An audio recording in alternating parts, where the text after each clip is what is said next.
Hello, this is the Lancaster Farming Industrial Hemp Podcast Year-End Spectacular Double Episode. This is part one. My name is Eric Herlock, and over the past year and a half of making this podcast, I have met and talked to so many different people, knowledgeable people, experts, farmers, lawyers, inventors, visionaries, all kinds of people who have, great energy and passion for industrial hemp. And so I thought I would put together like a year-end show where we'd go back and listen to excerpts of some of my favorite interviews from the past. But then I thought, no, it would actually be more constructive to check back in with some of these people and get their take on the 2019 year in hemp and to get a glimpse of 2020 through their eyes. Over the past few weeks, I've been interviewing people, and today we're going to hear these interviews. There are 8 interviews in total, and I'm breaking them up into 2 separate episodes. This is part 1, and we're going to check in with Geoff Whaling from the National Hemp Association. Then we'll hear from Nathalie Bougenies, a cannabis lawyer from Portland, Oregon. Then we'll talk to Bruce Dietzen, an inventor from Florida who has built the Renew sports car out of hemp, and he shares some very exciting news with us. And then finally, we'll check in with Chet Lapp. He's a hemp business leader from the Plain communities of Lancaster County. There's a whole lot in this episode, and I hope you enjoy it. We're going to take a quick sponsor break and then be right back. Our sponsor today is the Cannabis College of America. Register now for their Practical Hemp Production Seminar taking place in Belleville, Pennsylvania on Saturday, January 18th, 2020 from 12 to 5 p.m. You'll learn about the permitting process, seed selection, and all phases of cultivation and harvest presented by Cannabis Authority Larry Nagel. Go to cannabiscollegeofamerica.com to learn more and to register. Before we get into the interviews today, I thought we would go over a couple of nuggets of hemp news. Okay, remember Patriot Shield? It was that hemp processing facility outside of Pittsburgh that was shut down by the State Department of Environmental Protection for air quality violations. Well, according to the Pittsburgh Business Times, they have been allowed to resume limited operations, and they were also given a civil penalty of $29,000. Ouch. Here's some good news from the USDA. The USDA has announced pilot insurance coverage for hemp growers, and this is right on the USDA website. The Risk Management Agency announced a new crop insurance option for hemp growers in select counties of 21 states in 2020. The pilot insurance program will provide actual production history coverage under 508H multi-peril crop insurance, the MPCI, for eligible producers in certain counties in Alabama, California, Colorado, Illinois, Indiana, Kansas, Kentucky, Maine, Michigan, Minnesota, Montana, New Mexico, New York, North Carolina, North Dakota, Oklahoma, Oregon, Pennsylvania, Tennessee, Virginia, and Wisconsin. The MPCI coverage is for hemp grown for fiber, grain, or CBD oil for the 2020 crop year. It is in addition to the whole farm revenue protection coverage available to hemp growers announced earlier this year. Well, that's good news. Okay, just one more thing. The 2020 Pennsylvania Farm Show is about to start in Harrisburg, Pennsylvania. It runs from January 4th until the 11th. And Lancaster Farming is hosting several events there, but the one that you might be interested in is the live industrial hemp podcast that we're hosting on the Lancaster Farming stage near the food court on January 7th from 6 p.m. to 7 p.m. I will be talking to Fred Strathmeyer and Sarah Pickle from the Pennsylvania Department of Agriculture. I was given no guarantees, but I was promised some very fresh information if you smell what I'm stepping in. So I hope to see you there at the Pennsylvania Farm Show, January 7th at 6 p.m. Okay, finally we'll get into the interviews. My first interview is with Geoff Whaling. He's the chairman of the National Hemp Association. And a long time ago, feels like a lifetime ago, before this podcast was published, I sat down and interviewed him for a couple of hours, and I learned all sorts of things about the hemp industry. I'm very grateful that he agreed to come back and talk to me again, sort of give us an overview of where we are and where we're going in the hemp industry. Geoff Whaling, welcome back to the Lancaster Farming Industrial Hemp Podcast. Could you introduce yourself for us? Yeah, Geoff Whaling. I'm the chair of the National Hemp Association and proud to carry on in that role. And congratulations to you, Eric, on a very successful media outreach, and certainly you've done the industry proud. Well, thank you. So you were the very first person I interviewed for this podcasting project. You and I sat down for a couple of hours back, I guess, in August of 2018, and I learned so much from that initial conversation. So I thank you for giving me that education. And it was all uphill from there, right? Right. Well, you set me in the right direction. So, yeah. There we go. Yeah. No, it's been a fantastic year. A lot of challenges, but a lot of victories along the way. And as we talked initially, it was only through the dedication of our members and commitment of many that we are where we are today. And so where are we? What do you think the overall status of the industry is? Well, I take a different approach in responding to that question. I think that we are now standing on a very solid foundation. Yes, there are many people out there that just don't understand the complexities and the challenges of government bringing forward a new industry that requires regulations and rules, and that there's a lot of people who want things to happen overnight. As I travel across the country and as I now start to speak to mainstream organizations outside of the cannabis and hemp space, they too are just starting to learn about this crop and what the law is now providing them the opportunity to do. Case in point is the American Bankers Association, the Association of Equipment Leasing and Finance Administrators.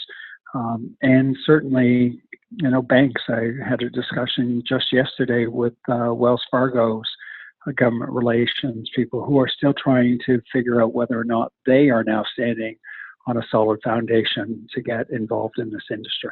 What surprised you most in the 2019 growing year? I don't know that I was surprised by much. I think that, we have had our eye on the ball. We certainly are fortunate that we have a front seat in Washington with Congress, with all of the federal agencies. And, I guess the most surprising issue for me is how welcoming all of those agencies have been. I kind of reflect upon in February of this year, I was invited to be the keynote speaker at USDA's Global New Crop Scientific Conference. Wow. And I remember standing in the Jefferson Hall at USDA with some thousands of people, not only in attendance personally, but staff from around the globe listening in and asking questions. And I started the remarks by saying how humbled I was to have this opportunity, particularly when just 6 months earlier, no one in that building would return my phone calls.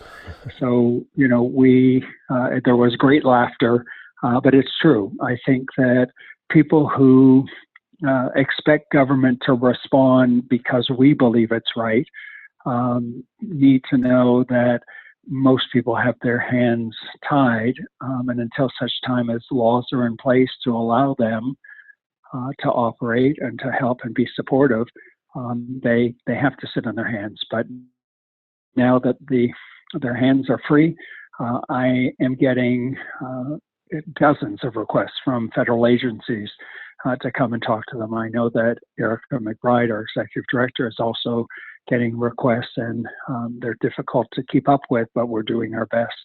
As I say, we're dancing as fast as we can to try and educate and advocate for our industry. Right. From a sort of high level, what are some of the challenges the industry is facing going into 2020? Well, I too have graduated from speaking at those cannabis shows to now speaking at a lot of agricultural events. I've just come off of speaking at the Farmer to Farmer conference in Omaha, Nebraska, presented by the Farm Business Network, which is in part owned by Google. 4,000 farmers participated in this event. And for those that are not aware of FBN, they really are offering services to small, medium, and large farmers. They're kind of like the Costco of farming, where they are really using their reach and buying power to offer seed services, best practices, equipment, health insurance, crop insurance, even financing for farms. And of course, hemp is on everyone's radar. So we're hearing a lot from farmers that they want to know, can they grow it? Where do they get the seed? How do they harvest it? And where do they take it to? And consistently harvesting, decortication, processing, and end market is where our challenges are. But Eric, although I can't reveal what we have in store, come the middle to the end of January, we will be announcing a global partnership with a Fortune 500 company to kind of break through that bottleneck. That's exciting. All right. Well, we look forward to that. Yeah, it's pretty exciting, and it's been a long time coming, but it is most definitely, again, us looking to try and solve the challenges of our industry, addressing them and bringing a collaborative effort forward to be able to do so. All right. So I just saw today that the USDA has extended the comment period on the new regulations. Correct. They've added 30 days. Correct. And now I've heard from a few people who are making comments, and one of the things that they are commenting on is the THC level. Do you think there's any likelihood that the federal government would raise that 0.3 THC level to, let's say, 1.0? I think there are two parts of response to that. One, we hope that they will be more flexible in determining whether or not someone is violating the intent of the law. I mean, we have to remember that Congress wanted hemp to be restored as a commodity crop. And I think that if the intent is that farmers are growing this crop and through no fault of their own, again, Eric, because we have no idea what varieties of seed will grow in what regions of the country, we're really going to be through continuing to research over the next 4 or 5 years.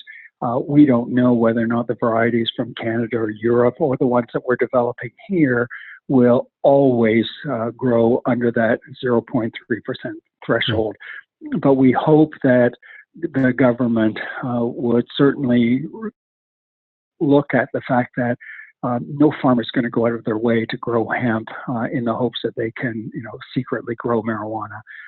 I don't know that anyone's going to do that. So we're hopeful that they will have a little more of a tolerance level, and that anything that might be 0.31 to, up an upper level of possibly 0.5% would not be automatically required to be destroyed. That certainly they will take those things into account. I don't know that USDA realized that through introducing those interim rules, that it would have implications on the 2019 crop. We certainly are hearing from people that processors who have contracted farmers are now walking away from their contracts, leaving farmers high and dry because the processors are now using the 0.3% tolerance as saying, oh, well, if you go over that, if your crop's reading above that, you've broken the law. I think that it's not just because of that issue. I just think that there's an incredible, oversupply of product out there, and some unscrupulous processors are using that as an out. The other thing that I know about THC, and most people need to remember, the United States is party to the Single Treaty on Drugs. That is a 1966 United Nations treaty that we and a number of other nations have signed. And that treaty calls for hemp to be defined as a 0.3% THC level maximum. So until such time that is changed, that we not only need to abide and live up to that signatory on that agreement, but again, we also need to realize that many of those nations who we might want to export product to, they too have those tolerance levels. And if we try to develop products with a higher THC level here and try to export them, we will not have an export market because those companies or countries will not allow the product to come in. Although we do sort of live in a day and age where some of these older treaties seem to be thrown by the wayside. Well, Paris Climate Change are, Treaty, NATO doesn't look good right now. So we'll see. Well, and I had the great humbling experience of speaking at the United Nations General Assembly this year. And I spoke to a number of ag ministers the following morning.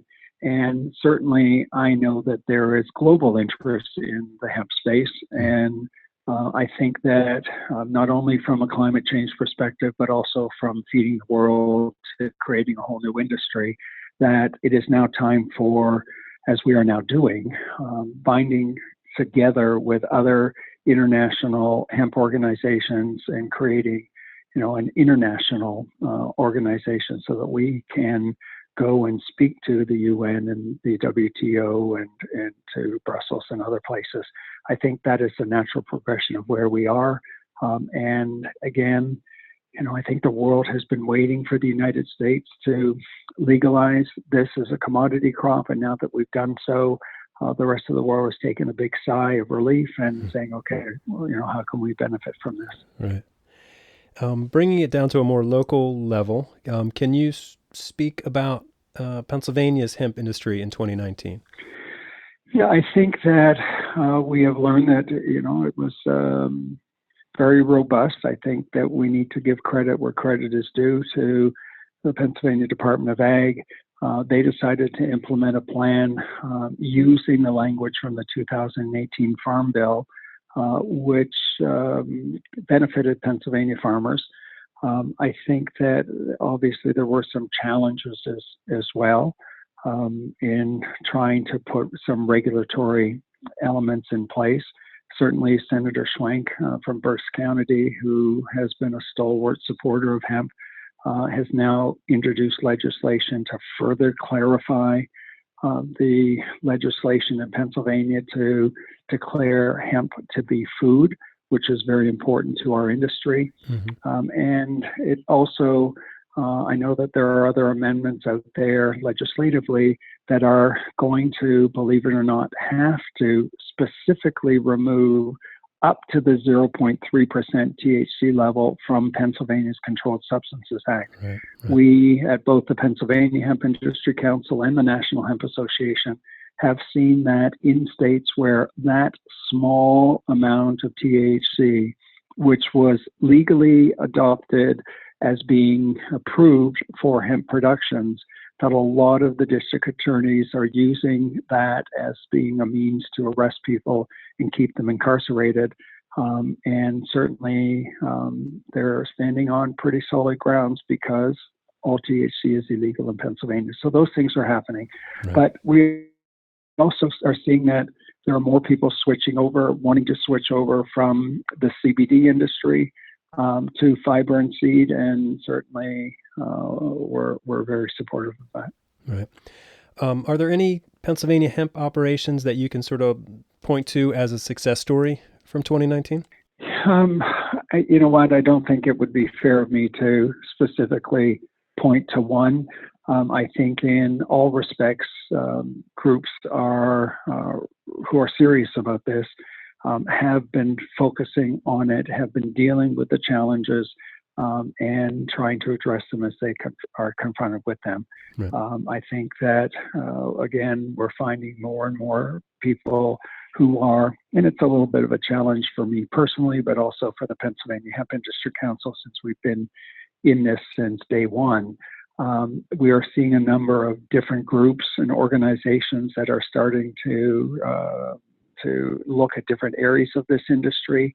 And we really kind of feel that, these are our teenagers and they're now free to get out there and try to pursue different elements. And I'm happy to see those things happen. But at the same time, I'm a little bit sorry that things are taking off as quickly as we wanted to. And I guess it goes to that old adage, watch what you wish for, because it might come true. Right. Okay. Is there anything else you'd like to share with our listeners about either the 2019 or 2020 seasons? Yeah, I think that 2020 is again going to be a whole new year of discovery for the hemp industry. I know that the initiative that we at the National Hemp Association are going to undertake is going to be, I think, industry moving. I think that people will be fascinated to hear of the partnerships that we're putting together and the end users, Fortune 500 companies who will pledge to use the American-grown hemp that will result from this initiative. And as I'm speaking at sustainable conferences and investment groups, there are more and more people who are very interested in this space. So I think that everything we've wished for is coming true. Not everything is going to be perfect. There are still going to be many challenges, as you know, even though Treasury has just come out with guidance for all of the FDIC banks, that doesn't mean that every FDIC bank is instantly going to be taking revenues from hemp farmers. They need to develop their own policies and internal workings, and they need to inform all of their branches and staff. So people will be frustrated, but be patient. These things will work themselves out, and if we all work together, we'll get this thing through, and we'll be able to see the benefits of all of our efforts. Geoff Whaling, Chairman of the National Hemp Association. Thank you for your time today. Appreciate it. Thank you, Eric. My next guest is Nathalie Bougenies. She is a cannabis lawyer at the law firm of Harris Bricken. She's in Portland, Oregon, and initially I interviewed her in October of 2018. Remember when the 2014 Farm Bill expired on September 30th, 2018, and, you know, the hemp industry was sort of left in limbo until the 2018 Farm Bill was signed into law. This time, I wanted to get Nathalie's perspective on hemp in 2019 and to look ahead at 2020. Nathalie Bougenies, welcome back to the Lancaster Farming Industrial Hemp Podcast. How have you been? Thanks, Eric. Great. It's really nice to be back. I'd like to get your perspective on the 2019 hemp landscape. You know, what problems did the 2018 Farm Bill solve, and what problems did it create? Yeah, I think the 2018 Farm Bill was a really exciting piece of legislation for the hemp industry because ultimately the goal of this new law was to boost rural economies across the country by having this revival of a crop that's incredibly versatile. And so in that sense, I think that's really what the exciting piece about the 2018 Farm Bill. Another great thing about this new law is that it appointed an actual federal agency to oversee the cultivation of hemp, which was something that was missing in the 2014 Farm Bill, which meant that states had no one to turn to with questions. And so that's another improvement when it comes to the law. Now, on the flip side, I think that there's still many issues that have not been addressed in the 2018 Farm Bill. The first one, for example, has to do with testing requirements. The language that's found in the 2018 Farm Bill is rather broad as to which methods of testing would be good enough to help agencies, but also law enforcement, measure the level of THC that's present in hemp. And as we have seen this year, a lot of lawfully cultivated hemp has been seized when transported across state lines, in part because the technology is not there yet. And a lot of enforcement entities across state lines only have devices that allow them to measure or determine, should I say, whether THC is present. But as we all know, the only way to determine whether we're dealing with hemp or marijuana is to measure precisely what the THC content is. So that's one thing that, the law as left open, which is a problem. And I think another challenge that was created by the 2018 Farm Bill was to merely state that the FDA retains authority over finished products such as food, dietary supplements, and cosmetics, for example, which have been regulated by the FDA. And so the law says that even the products that are infused with CBD still fall under the purview of the FDA. Unfortunately, the bill doesn't expressly state how these products, how the FDA should go about regulating these products, which of course has created major delays with the FDA putting together some sort of legal framework to allow the sale of these products. So that's kind of, in my mind, the pros and cons of the 2018 Farm Bill. Okay. Well, looking ahead to 2020, what sorts of legal challenges are in store for the hemp industry, in light of the new USDA interim rules?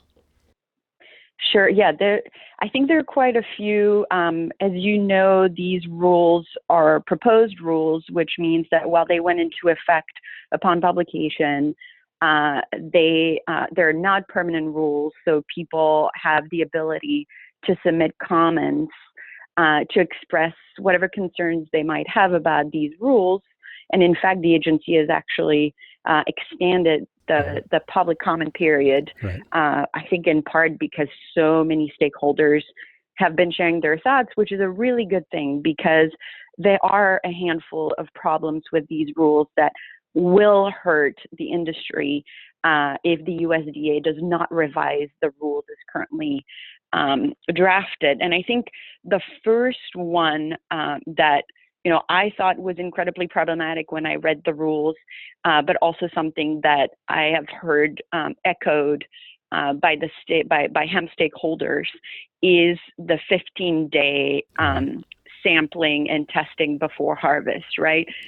This is too little time for farmers to be able to get a sample and get it tested 15 days before harvesting their entire crop. This is placing an unreasonable burden on farmers who are already dealing with a lot of challenges in this industry.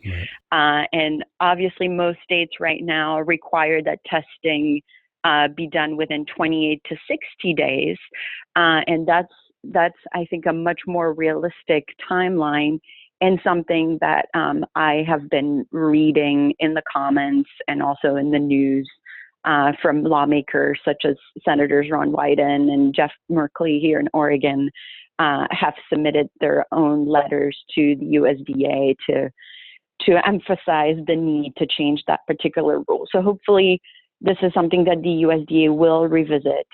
And also not to mention that the closer you are to harvest when submitting a sample, the higher your chances of having a high THC content, which adds to the challenge of making sure that your crop is in line with the testing requirements, which brings me to another concern, which is that the USDA has interpreted the language of the 2018 Farm Bill to require that total THC, which in layperson's term is the molar sum of THCA and delta-9 THC. And of course, that particular testing requirement is much more stringent than merely testing for delta-9 THC. In part, and I'm no scientist, but having spoken with people in the industry, my understanding is that currently we have very few genetic strains that would meet a total THC limit. And this is, again, putting an additional burden on farmers who, if the rules stay as they're currently written, will need to be incredibly careful as to which types of seeds they're purchasing, Right.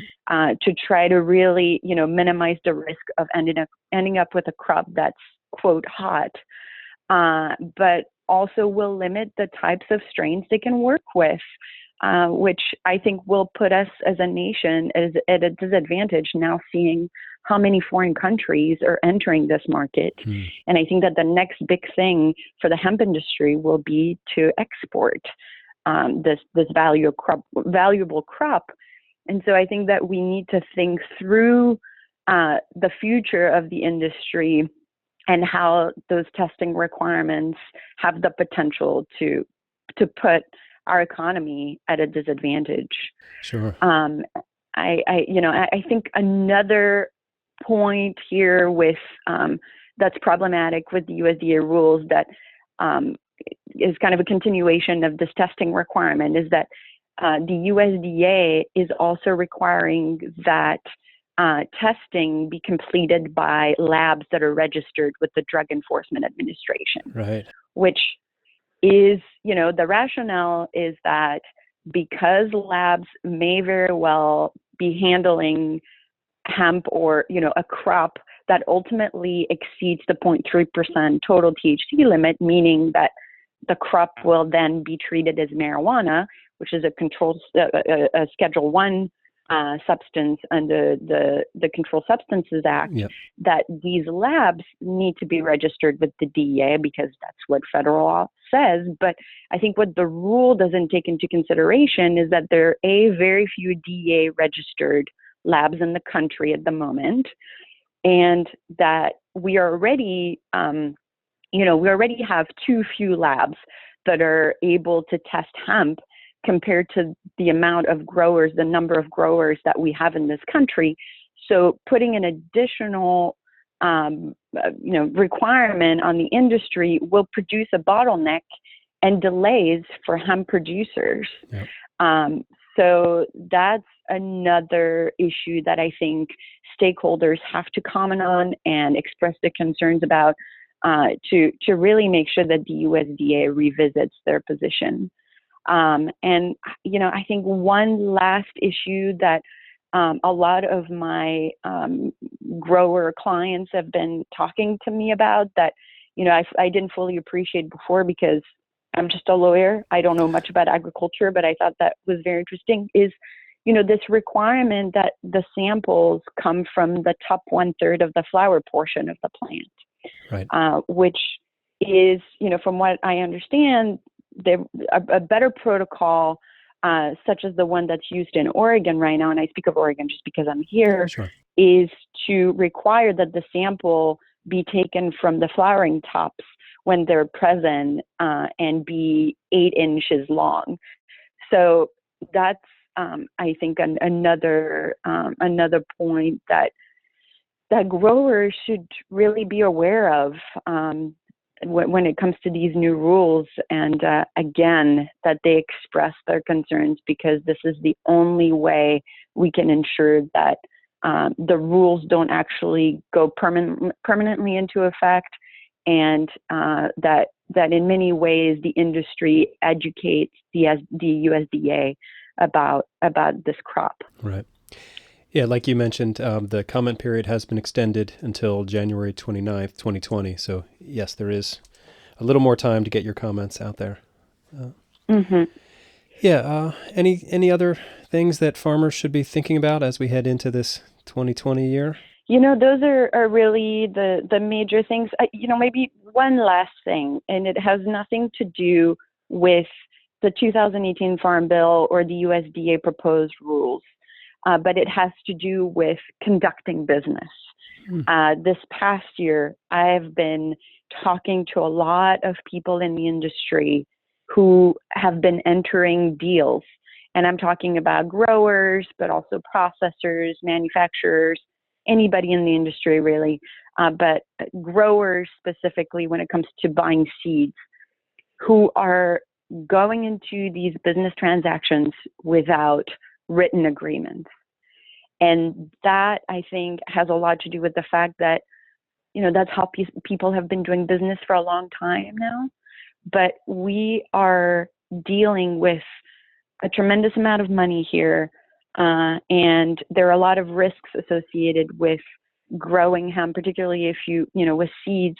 If you don't get feminized hemp seeds, for example, that can really lead to terrible consequences. All kinds of problems. And exactly. And so I can't emphasize enough the need to work with, a legal team that understands this industry and who is educated about hemp, because it is a different crop, and it's important to work with people who understand the big picture, but also to have everything memorialized in writing so that stakeholders are protecting their interest. And really, ultimately, you want to work with people who are comfortable having everything in writing, because I think it shows you that they're committed to doing a good job and to meeting their obligations.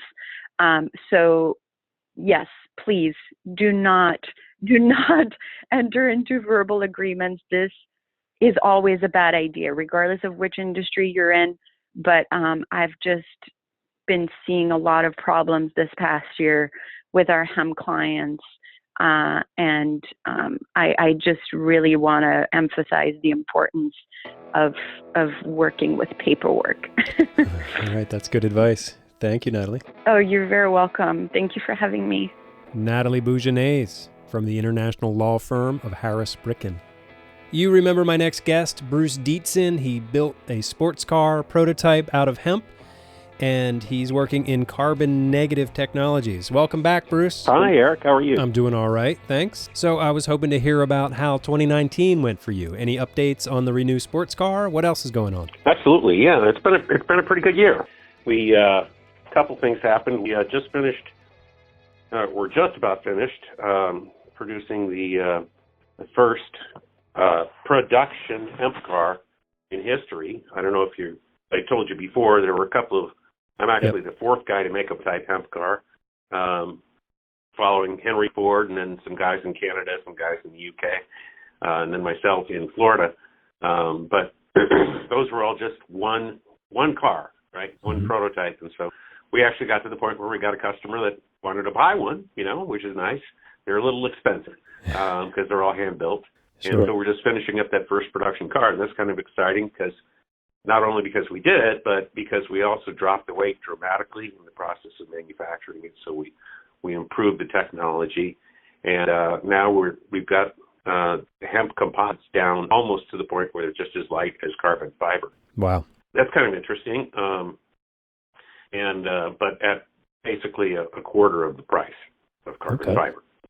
So that's exciting. Yeah, that car's going to probably end up. The customer wants to take it on shows all over the place. He's already got all sorts of really exotic cars, quite a collection.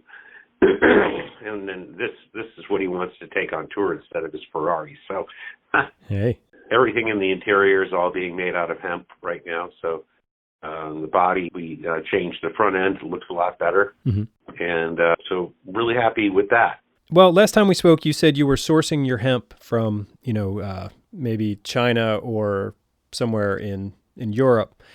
Did the passage of the 2018 Farm Bill give you any better access to domestic hemp? No, that's too soon for that to really happen, Eric. Obviously, from what I understand, it's the kind of hemp that we use is grown very close together, and it gets as tall as 14 foot high. Okay. It's the male version of the plant, when you plant it really close together like that, each plant has to compete for sunlight, and it forces them to grow really tall. So It's very different than the hemp plants that are CBD. Oh, right. Yep. Yeah. So right now, less than something. It's only like 2%. Excuse me. Of the hemp that's grown in North America is grown for fiber purposes. Right.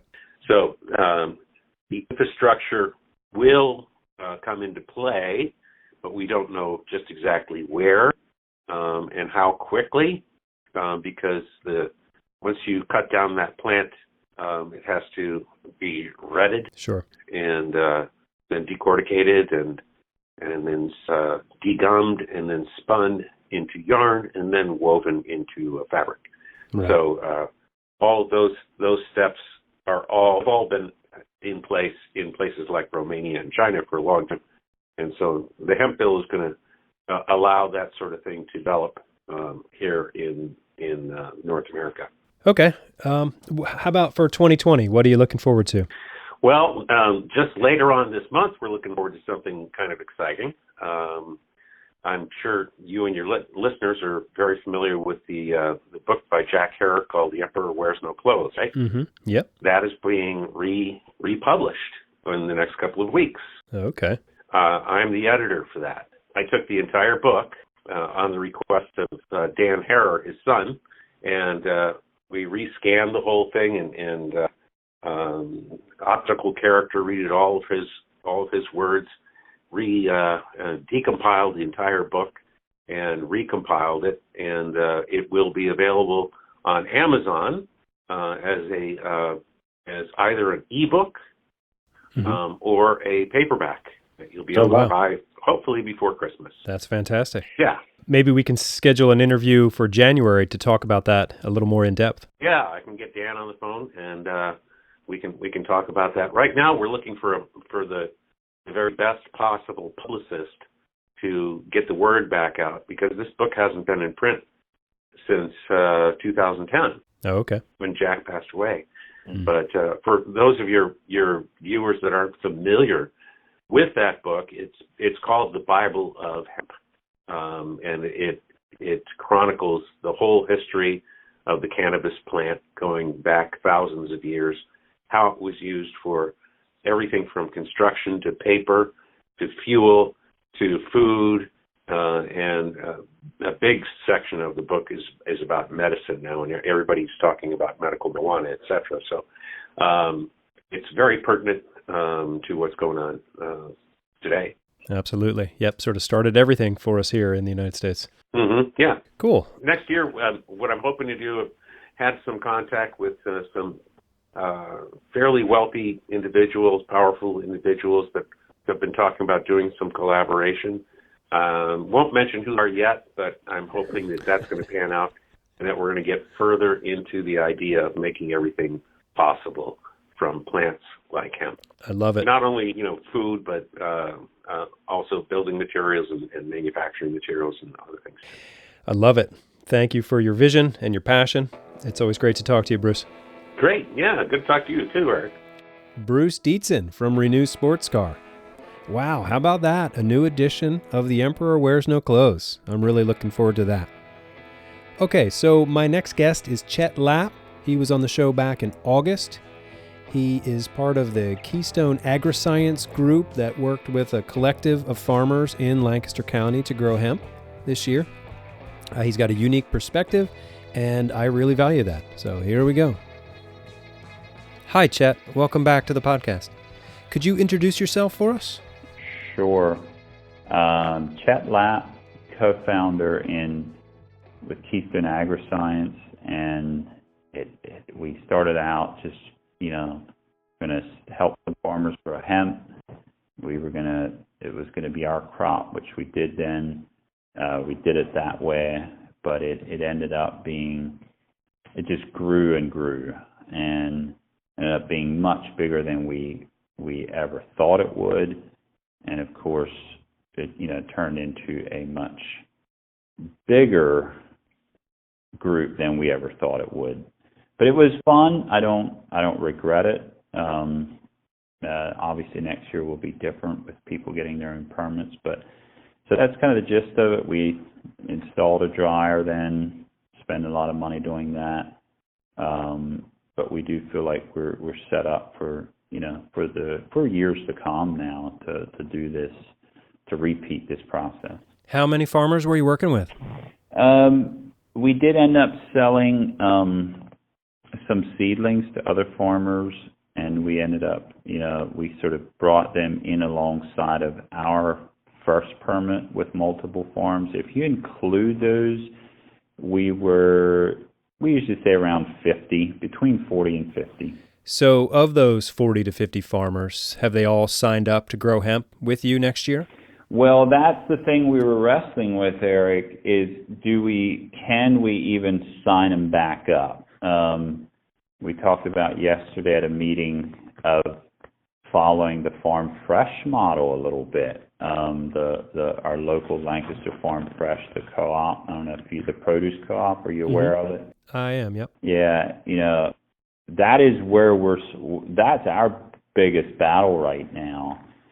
If you look at the Farm Fresh model, the growers come together, they decide, they basically, the corporate says we need X, growers put up their hands, and they agree, okay, these 8 guys are going to grow carrots, and of course they need to know, make sure it's the right variety, and that's all good. But then the farmer goes back home, buys his stuff, does everything till it's ready to harvest it, and then brings it or gets picked up at the farm. Mm-hmm. That to me is a sustainable model. The farmers have to have skin in the game. Right. So when you say sign up, we're less and less interested in signing people up, and potentially more and more interested in doing what it's the Farm Fresh took the marketing, the organizing, the administrative work, and let the farmer do what he's good at. Somebody needs to do that in hemp. Right. Again, from us as a group, as an LLC, as members, we don't even feel like we're grown up as a company yet to do that. But I believe somebody needs to grab that bull by the horns, because that's really what the Plain community is looking for, is exactly that. So as you know, I'm putting together sort of a year in review show, and so the reason I wanted to talk to you again was to, sort of get a sense of how the 2019 season went for you. Can you give an overview? Sure. I have to often think of the words of, oh boy, now I can't even quote the guy, but history can be summed up in 2 words. And the one is challenges, plural, and responses. That's often how I look at 2019, Lancaster County hemp season, year, whatever you want to call it. There's just a bunch of challenges, and I'm wildly bullish on long term, but it did bring it had a lot of challenges, and I feel like a lot of people responded favorably too. Can you talk about some of the specific challenges? Probably some of the biggest challenges that I think the local people are facing is, I'm going to speak mostly for Lancaster County, probably statewide too, is how difficult it really is to exchange U.S. currency for, I'm going to work my way backwards from current and work my way back toward the beginning of the year. Actually exchanging biomass for U.S. currency in your bank account. A lot of it looks, there's split deals, there's, 10% down, 20% down, but the rest isn't due until it's extracted. And then, of course, you're giving up control of your crop, which is always risky.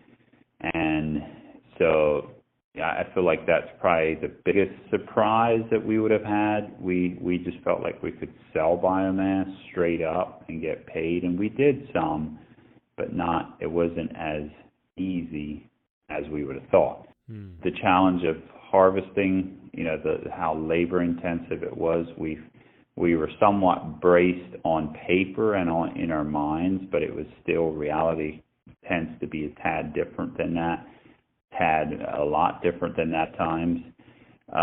Growing, we were blessed with, an excellent grow year, maybe to not be repeated again for another 10 years. So I think we should be braced for that.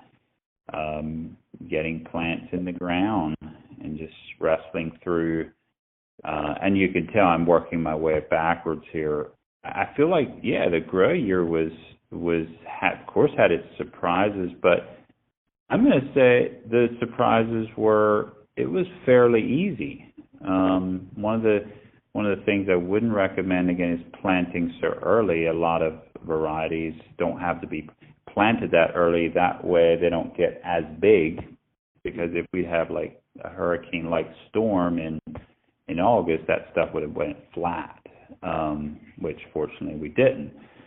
And then, it was, and then moving back like the first quarter of 2019, that was fun, because we didn't, we were naive to the challenges that we're going to have in the last quarter.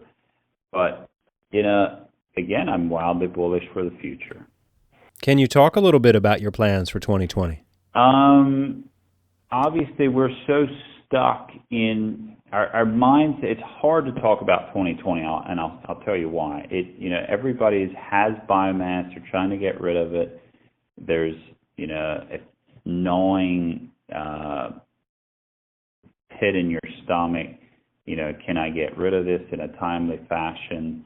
And then, of course, it's extremely hard to think forward and say, okay, I'm going to do this, and this when I don't have any money. But I think 2020 is going to be, what we're throwing out there to everybody is just take a deep breath and step back, or make your crop more manageable than it was this year. Make 2020, plan to make it more manageable. Testing's going to be different. We're not going to repeat what we did in the 2019, and I commend PDF for that. I don't think it's that's a sustainable path forward. Of course, we have the USDA rules to deal with as well.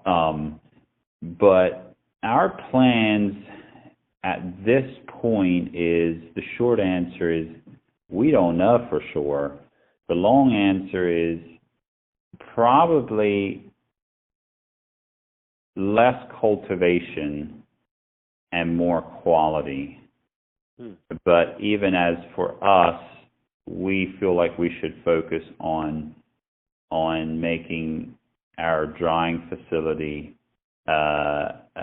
more lean, if you will, and probably serve the industry more in that area.